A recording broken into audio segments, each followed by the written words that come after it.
आप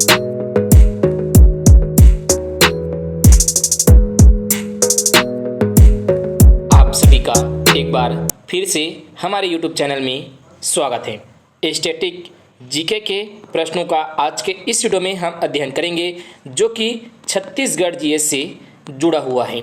इसमें देखेंगे कि प्रश्न किस तरफ से बनते हैं और उससे जुड़े इम्पोर्टेंट फैक्ट को भी हम देखेंगे।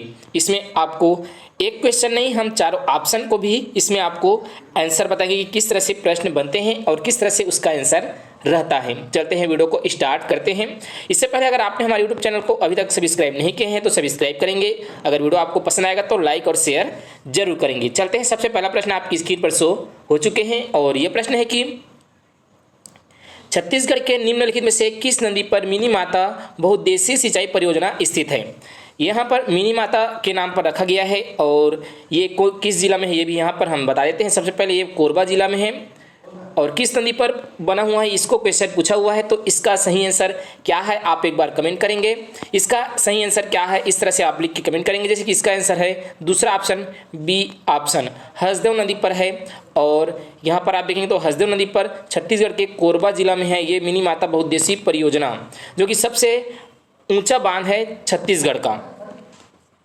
यहाँ पर इंपॉर्टेंट फैक्ट को यहाँ पर देख लेते हैं। आंसर आपको पता चल गया होगा कि ये हसदेव नदी पर है और सभी नदी से जुड़े कुछ इंपॉर्टेंट फैक्ट को भी यहाँ पर हम देख लेते हैं।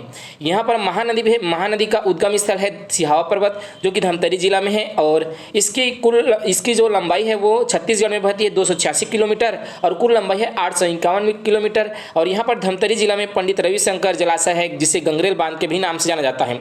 इसके अलावा रुद्री डैम भी है धमतरी में ही। तो ये इंपॉर्टेंट फैक्ट हो गए। इसके बाद अगला है हसदेव नदी यहाँ पर आ चुका है। अगला हसदेव नदी जो है कैमूर पर्वत कोरिया से इसका उद्गम स्थल है और 176 किलोमीटर बहती है। इसके अलावा हसदेव में कोरिया में ही अमृत धारा जलप्रपात है। एक बार पूछ लिया जाता है अमृत धारा जलप्रपात, तो ये भी इंपॉर्टेंट रहते हैं। चलते हैं अगला इंपॉर्टेंट फैक्ट, शिवनाथ नदी। शिवनाथ नदी का उद्गम स्थल पानापरस की पहाड़ी, जो कि मोहला जिला के तहत आता है, जो नवीन जिला बना हुआ है। और जो मोहला मानपुर अंबागढ़ चौकी जिला बना हुआ है वो छत्तीसगढ़ का 29वां जिला है। कौन सा जिला? 29वां जिला है। शिवनाथ नदी की जो लंबाई है वो 290 किलोमीटर है और छत्तीसगढ़ में बहने वाली सबसे लंबी नदी है। कितनी? छत्तीसगढ़ में बहने वाली सबसे लंबी नदी है शिवनाथ नदी। इसके बाद आ जाता है अगला कि इंद्रावती नदी।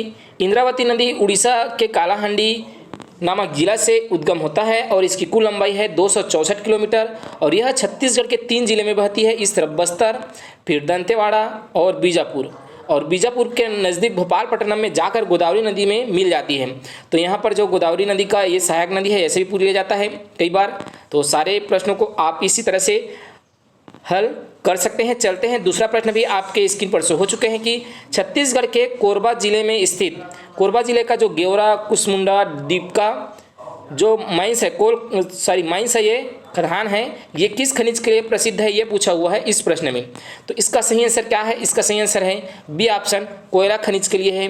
यहाँ पर गेवरा कुसमुंडा द्वीप का ये कोल माइंस है जिसका उत्खनन ACCL द्वारा किया जाता है। किसके द्वारा किया जाता है? SECL। और जिसका मुख्यालय कहाँ पर है ACCL का? तो इसका मुख्यालय है बिलासपुर में। ये भी पूछ लिया जाता है। इसके बाद कोयला से जुड़े कुछ इंपॉर्टेंट फैक्टों को यहाँ पर हमने शामिल किया है। कोयला इसका सही आंसर हो जाता है। कोयला को काला हीरा के नाम से भी जाना जाता है और कोयला 4 प्रकार के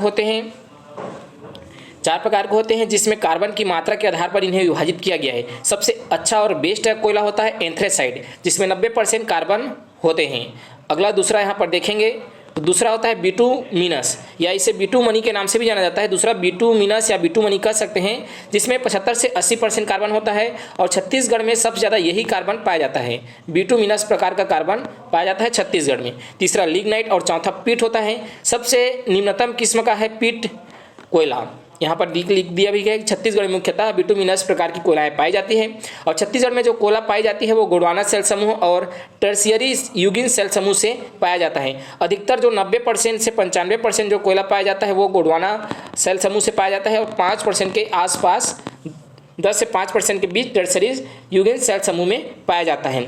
अगर कोयला का आप क्षेत्र देखेंगे इस तरह से मैप को, तो यहाँ पर जो ऊपर का एरिया आता है इस तरफ अगर देखेंगे इस तरफ से है ऐसे, यहाँ पर रायगढ़ से रायगढ़ यहाँ पर नया जिला बना हुआ है उसको भी लेते हैं, कोरिया, चिरमिरी, ये कोरबा, ये सब यहाँ पर शामिल है। तो इस एरिया में पाया जाता है, छत्तीसगढ़ के उत्तर स्तर में, उत्तर जिला में, उत्तर एरिया में पाया जाता है कोयला खनिज। चलते हैं अगले प्रश्न पर। यहाँ पर तीसरा प्रश्न भी आपकी स्क्रीन पर शो हो चुका है कि विश्व प्रसिद्ध बस्तर दशहरा किस शासक द्वारा प्रारंभ किया गया है। ये बहुत ही इंपॉर्टेंट प्रश्न है और अभी फिलहाल बस्तर दशहरा चालू हो चुका है, इसलिए आपके लिए इंपॉर्टेंट रहेंगे। तो किस शासक द्वारा विश्व प्रसिद्ध बस्तर दशहरा की शुरुआत किया गया है, तो इसमें सही आंसर है दूसरा ऑप्शन, बी ऑप्शन, पुरुषोत्तम देव द्वारा शुरुआत किया गया है। चलते हैं इनसे जुड़े कुछ इंपॉर्टेंट फैक्ट को यहाँ पर देख लेते हैं। इसका शुरुआत यहाँ पर ऑप्शन दूसरा नंबर है सही है, अर्थात बी ऑप्शन सही है, पुरुषोत्तम देव द्वारा शुरू किया गया है। विश्व प्रसिद्ध बस्तर दशहरा 75 दिन तक चलता है और 75 रस्में इसमें होती हैं। बस्तर दशहरा का संबंध काकतीय वंश से है, जो कि तेलंगाना के चालुक्य वंश से बिलोंग करते हैं, संबंध रखते हैं। बस्तर दशहरा की शुरुआत का जो पहला रस्म होता है वो जाट पात्रा और अंतिम जो रस्म होता है वो मुड़िया दरबार होता है। अर्थात बस्तर दशहरे की शुरुआत जाट पात्रा यात्रा से होता है और मुड़िया दरबार के समय समाप्त हो जाता है। इसकी शुरुआत जो है श्रावण मास के अमावस्या अर्थात हरेली त्यौहार से इसकी शुरुआत हो जाती है और इसकी शुरुआत किया है काकतीय वंश के राजा नरेश पुरुषोत्तम देव ने। तो ये सारे इंपॉर्टेंट फैक्ट बनते हैं।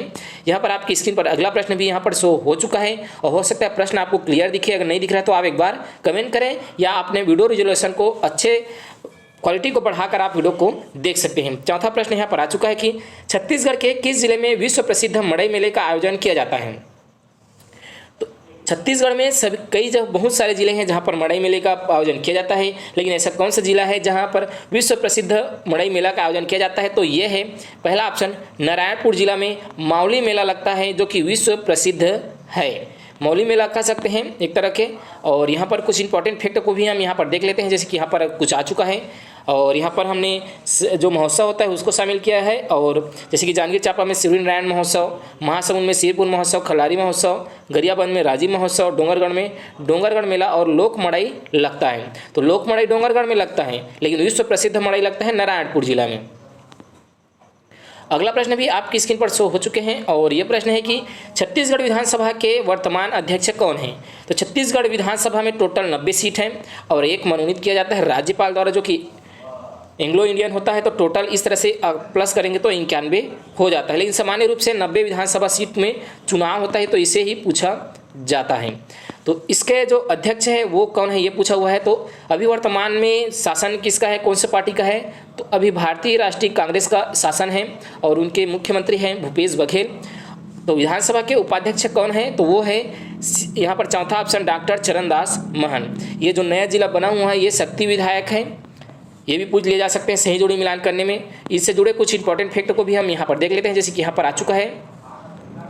जैसे कि छत्तीसगढ़ के वर्तमान मुख्यमंत्री कौन है, तो भूपेश बघेल हैं। वर्तमान राज्यपाल कौन है, तो अनुसुईया उइके हैं। छत्तीसगढ़ विधान जो 19वां हाईकोर्ट है, बिलासपुर हाईकोर्ट, बिलासपुर में है हाईकोर्ट, उनके मुख्य न्यायाधीश कौन है, तो अरुण कुमार गोस्वामी उनके मुख्य न्यायाधीश हैं वर्तमान में।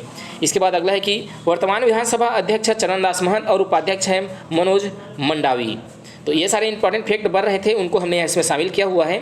इसके बाद अगला आ चुका है सुमेलित करना है हमें। यहाँ पर आ चुका है कि छत्तीसगढ़ के निम्नलिखित जनजाति समूह और उनके नृत्य, ये नृत्य है, नृत्य को सुमेलित है इसमें, और कौन सा इनमें से गलत है वो हमें यहाँ पर फाइंड आउट करना है।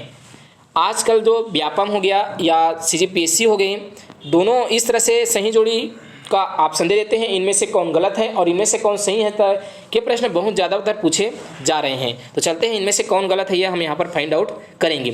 पहला जो ऑप्शन दिया हुआ है सरहुल, तो सरहुल जो नृत्य होता है वो उराव जनजाति द्वारा किया जाता है, ये बिल्कुल सही है। गौर नृत्य डंडाई माड़िया द्वारा किया जाता है, ये भी सही है।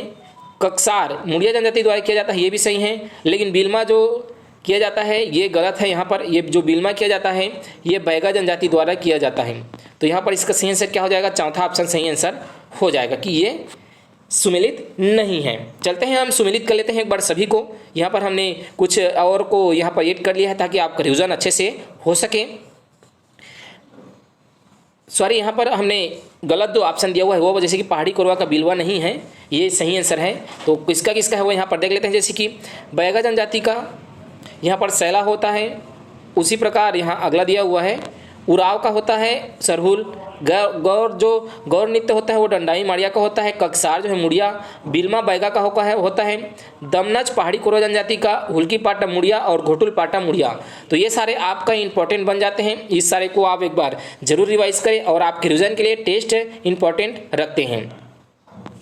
अगला प्रश्न भी आपकी स्क्रीन पर शो हो चुके हैं कि छत्तीसगढ़ के जो व्यक्ति हैं और उनकी उपाधि है, उनको नाम में कौन सुमेलित नहीं है, ये पूछा हुआ है। तो जो सुमेलित नहीं है वो हमें बताना है कि इनमें से कौन सा सुमेलित नहीं है। तो जैसे कि पहला दिया हुआ छत्तीसगढ़ का वाल्मीकि किसे कहा जाता है? छत्तीसगढ़ का वाल्मीकि किसे कहा जाता है? तो गोपाल मिश्र, ये बिल्कुल सही है। छत्तीसगढ़ के गांधी कहे जाते हैं पंडित सुंदरलाल शर्मा, ये भी सही है। छत्तीसगढ़ का भगत सिंह कहा जाता है परसराम सोनी, ये भी सही है। छत्तीसगढ़ के तात्या तोपे कहा जाता है हनुमान सिंह, ये गलत है। तो इस क्वेश्चन का ये सही आंसर है। चलते हैं एक बार सही सुमेलित सभी को एक बार सुमेलित हम यहाँ पर करेंगे कि कौन कौन सा इनमें से सही है और किस तरह से आता है। यहाँ पर हमने सुमेलित किया हुआ है। जैसे कि यहाँ पर छत्तीसगढ़ का वाल्मीकि गोपाल मिश्र को बोला जाता है। छत्तीसगढ़ का गांधी पंडित सुंदरलाल शर्मा। छत्तीसगढ़ का भगत सिंह परसराम सोनी और छत्तीसगढ़ का तात्या तोपे गुंडाधुर को कहा जाता है। ठीक है, छत्तीसगढ़ का तात्या तोपे गुंडाधुर को कहा जाता है। ये यहाँ पर आपको पता चल गया होगा और कुछ इंपॉर्टेंट फैक्ट को हमने इसमें शामिल किया। यहाँ पर एक छूट गया था। छत्तीसगढ़ का मंगल पांडे हनुमान सिंह को कहा जाता है, ये भी पूछ लिया जाते हैं कई बार परीक्षा में। तो चलते हैं अगले प्रश्न पर। अगला प्रश्न भी आपकी स्क्रीन पर यहाँ पर शो हो चुके हैं और ये आज का 8वां प्रश्न है स्टैटिक जीके के सीरीज का। हमने स्टैटिक जीके का सीरीज स्टार्ट किए हैं जो कि आपके लिए सीजीपीएससी प्यून भर्ती और सीजीपीएससी प्री एग्जाम और इसके अलावा एसआई भर्ती का भी एग्जाम लिया जाना है, तो उसके लिए आपका इंपॉर्टेंट रहेंगे। इसके अलावा जो फॉरेस्ट गार्ड की भर्ती की जाएगी उसके लिए भी इंपॉर्टेंट आपका रहेगा। 8वां प्रश्न यहाँ पर आपकी स्क्रीन पर शो हो चुके हैं कि छत्तीसगढ़ में कलचुरी वंश के संस्थापक कौन है?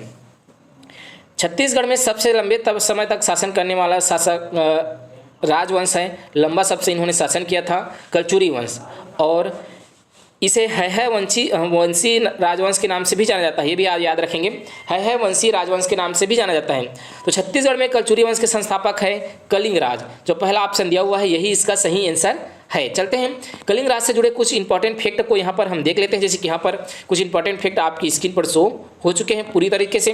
कलिंग राज ने शासन किया था 1000 से 1020 ईस्वी के बीच में और 1000 ईस्वी में ही छत्तीसगढ़ में कलचुरी वंश की स्थापना हो गई, यहाँ से आपको पता चलता है। और किसने स्थापित किया? तो कलिंग राज ने स्थापित किया, जो कि कोकल देव द्वितीय के पुत्र थे। और इन्होंने कलिंग राज ने ही तुमाड़ को जीता दक्षिण कोसल में और उन्हें अपना राजधानी बनाया। यहाँ पर दक्षिण कोसल में कलचुरी वंश के वास्तविक संस्थापक कलिंग राज को कहा जाता है और कलिंग राज ने परम महेश्वर की उपाधि धारण की और राजधानी तुमाड़ को बनाया। और इसकी जानकारी हमें अमोदा से प्राप्त ताम्रपत्र में मिलता है। तो ये सारे इंपॉर्टेंट फैक्ट बनते हैं। चलते हैं अगले प्रश्न पर। यहाँ पर अगला प्रश्न भी आपकी स्क्रीन पर शो हो चुके हैं और यहाँ पर जो प्रश्न आया हुआ है ये जुड़ा हुआ है वन टॉपिक से, क्योंकि वन टॉपिक से भी प्रश्न बनते हैं। और यहाँ पर अभ्यारण्य से पूछा हुआ प्रश्न है कि छत्तीसगढ़ के निम्नलिखित अभ्यारण्य और जिलों में सुमेलित नहीं है, तो कौन सा सुमेलित नहीं है ये हमें यहाँ पर बताना है कि सुमेलित नहीं है वो अलग बात है, सुमेलित नहीं है वो हम यहाँ पर फाइंड आउट करेंगे। चलते हैं फाइंड आउट करते हैं। सबसे पहले दिया हुआ है सीता नदी, ये कहाँ पर है? तो ये धमतरी जिला में है, सही है। उदयंती वन्य जीव अभ्यारण्य ये गरियाबंद जिला में, ये भी सही है। गोमर्दा ये कहाँ पर है? तो ये गलत है, ये गोमर्दा जो है बीजापुर में नहीं है। ये कहाँ पर है? तो गोमर्दा ये है रायगढ़ जिला में। ठीक है, गोमर्दा कहाँ है? तो रायगढ़ जिला में है। और यहाँ पर अचानक मार मुंगेली जिला में है। तो इस क्वेश्चन का सही आंसर क्या हो जाएगा? इस क्वेश्चन का सही आंसर है तीसरा ऑप्शन, क्योंकि सुमेलित नहीं है तो गलत कौन सा है? इसमें गोमर्दा जो कि रायगढ़ में नहीं है, सॉरी रायगढ़ में है, बीजापुर में नहीं है। हमने यहाँ पर इनको सुमेलित कर दिया है, सही। सबसे पहले ये भी बता दें जो छत्तीसगढ़ में टोटल अभ्यारण्य है वो 11 है और 3 राष्ट्रीय उद्यान हैं, ये भी पूछ ले जाते हैं। तो चलते हैं यहाँ पर हम मिलान कर लेते हैं। जैसे सीता नदी का कौन सा जिला में है ये भी पूछ लिया जाता है। तो सीता नदी कहाँ पर है? धमतरी में हमने मिलान किया। और ये छत्तीसगढ़ का सबसे प्राचीन वन्यजीव अभ्यारण्य जिसकी स्थापना 1974 में किया गया है। दूसरा है उदयंती वन्यजीव अभ्यारण्य जो कि गरियाबंद में है और इसकी स्थापना 1983 में की गई है। गोमर्दा वन्यजीव अभ्यारण्य जो कि रायगढ़ में है और इसकी स्थापना 1975 में किया गया है। अचानक मार मुंगेली जिला में है, 1975 में स्थापित किया गया है। भैरमगढ़ जो है बीजापुर में है, ठीक है। गोमर्दा जो है रायगढ़ में है, भैरमगढ़ बीजापुर में है जिसकी स्थापना ये 1983 है, मिस्टेक हो गया था। तो सारे फैक्ट को आपको पता चल गया होगा, जो भी छूट जाता है उसको आप एक बार आपका रिवाइज भी होगा, आप कमेंट कर सकते हैं। इसके बाद आपके स्क्रीन पर आ चुका है 10वां प्रश्न। यहाँ पर हमें बताना है कि छत्तीसगढ़ की प्रमुख चोटियाँ जो पहाड़ी है और पहाड़ी की जो चोटी है और उनकी लंबाई है, लंबाई बोल दिए हमने, यहाँ पर यह होना था ऊंचाई कितनी है ये हमें यहाँ पर बताना है। क्रम से सुमेलित नहीं है ये पूछा हुआ है कि यहाँ पर लंबाई और चोटी दोनों सुमेलित नहीं है ये पूछा हुआ है, कौन सा सुमेलित नहीं हुआ है। तो ये हम यहाँ पर देखते हैं। जैसे कि पहला है गौरलाटा चोटी। तो गौरलाटा चोटी की जो ऊंचाई है वो 1225 मीटर है, ये बिल्कुल सही है। नंदीराज का जो शिखर है ये 1210 मीटर, ये भी सही है। बदरगढ़ 1176 मीटर, ये भी सही है। और यहाँ पर मेन पार्ट दिया हुआ है जो कि यहाँ पर गलत है, मेन पार्ट का है 1152 मीटर। आपको अगर छत्तीसगढ़ की सबसे ऊंची चोटी को क्रम से जमाएगा बोलेगा तो आपको इसी प्रकार क्रम से जमाना है। ये चारों चोटी, ये सबसे ऊंची चोटी है, ये दूसरा ऊंची चोटी है, तीसरा, ये चौथा। और छत्तीसगढ़ के ये उत्तर में है, कौन से जिला में है वो यहाँ पर हम नीचे लिखेंगे। और यहाँ पर आ चुका है, कुछ इंपॉर्टेंट फैक्ट को भी हमने शामिल किए हैं। गौरलाटा चोटी जो कि सबसे ऊंची चोटी है पूरे छत्तीसगढ़ की, और यह है सामरीपाट बलरामपुर जिला में है, 1225 मीटर इसकी ऊंचाई है। दूसरा है नंदीराज शिखर जो कि दक्षिण छत्तीसगढ़ दंडकारण्य के प्रदेश का सबसे ऊंचा चोटा है, ठीक है, सबसे ऊंची चोटी है दंडकारण्य प्रदेश का, और इसकी ऊंचाई है 1210 मीटर, और ये बैलाडीला की पहाड़ी दंतेवाड़ा में स्थित है। तो ये 2 हो गया। बदरगढ़ की यहाँ पर ऊंचाई आप देख रहे हैं, बदरगढ़ की ऊंचाई कितना है तो 1176 मीटर, और ये मैकर पर्वत श्रेणी कवर्धा में है। और ये जो मैकर पर्वत श्रेणी की सबसे ऊंची चोटी है बदरगढ़ चोटी। उसके बाद यहाँ पर मेन पार्ट का हमने यहाँ पर मिस्टेक कर दिया है, यहाँ 1052 लिखा, 1000 ये 52 है, ठीक है, 1052 है। यह छत्तीसगढ़ के सरगुजा जिला में है। और पालमागढ़ चोटी की ऊंचाई है 1080 मीटर जो कि पेंडालोरमी पठार में स्थित है। तो हमने तो यहाँ पर आपको 10 प्रश्न हल करा दिए जो कि बहुत ही इंपॉर्टेंट रहा, उससे जुड़े कुछ इंपॉर्टेंट फैक्ट को भी हमने देखा। वीडियो आपको कैसा लगा एक बार फीडबैक जरूर दिया करें। अगर आपने हमारे यूट्यूब चैनल को अभी तक सब्सक्राइब नहीं किए हैं तो सब्सक्राइब करेंगे। जय हिंद, मिलेंगे अगले वीडियो पर। ये जो हमने बनाए हैं ये CGPSC प्यून भर्ती के लिए स्पेशली हैं, और इसके अलावा SI पुलिस भर्ती के लिए भी इंपॉर्टेंट रहेंगे, आगामी जितने भी एग्जाम होते हैं उनके लिए।